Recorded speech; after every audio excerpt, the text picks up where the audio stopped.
Hello, welcome back. Today, video 2 of our U-joint assembly.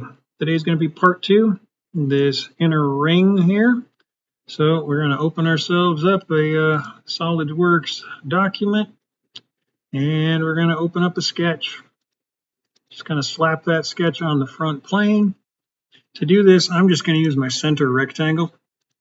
There we go, and we can see it's 1.5 by 1.5. And then on top of this rectangle, I'm just going to throw a couple of circles. First circle is going to be a 1.75, and that's going to define these outer curves on the edges. Next circle is just a 0.75, and that's going to be the hole through the middle. Now all I got to do is grab my trim tool and do a lap, cutting out all the stuff I don't need.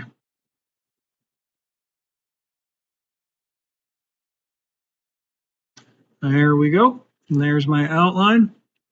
Go into my features, going to extrude this. I want to extrude this one mid-plane. And it's got a depth of 0.82 total. There it is. Now all I got to do is punch my holes. For that, throw a sketch on top. And these have a diameter of 0.34. So that's just a circle going right off the origin. Since I extruded mid-plane, the origin is right where I need it to be. Smart dimension this guy at, what did I say, 0.34. There we go. Turn it into a feature. It's just going to be a cut. Going to have it go through all.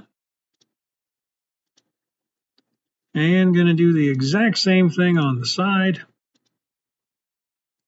Circle. 0.34. Make it a feature. Extrude cut. Through all. There you go. Quick, easy, and quite satisfying. Center ring for our U-joint. Hope you're having a good day.